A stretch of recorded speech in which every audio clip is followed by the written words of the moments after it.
Now we're projecting that growth in 2013 in the Pacific region will be 5.0%, which is a modest decline from the 5.2% that we had expected at the beginning of the year. The main factors behind this are the Solomon Islands is showing declining gold production, which comes on the back of already some declines in its timber production and exports. The other country that's having a modest downgrade in its growth forecast is Timor-Leste, where low public expenditures, particularly on capital infrastructure development, are leading to a moderation of our growth forecast for Timor-Leste.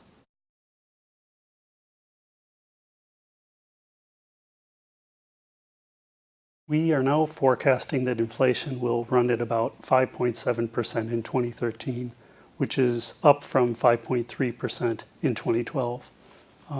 This is somewhat of a surprise given the slight moderation in the growth forecast and the global trend towards slight moderation in commodity prices and also the exchange rate movements, which should, in theory, be making imports cheaper for some of the countries in the region.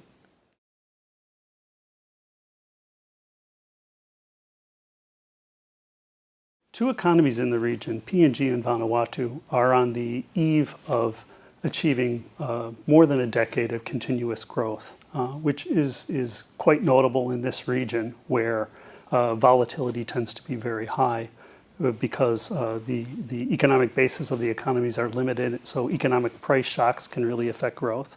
And the region is also prone to natural disasters, which can also have very adverse impacts on the economy. So that's a notable achievement.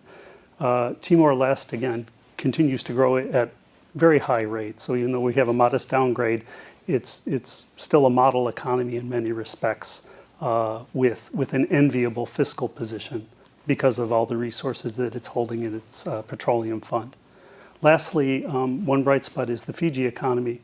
Although we're holding our forecast steady at 2.0%, there are signs that both investment and consumption are picking up amid greater certainty regarding the future political situation in the country.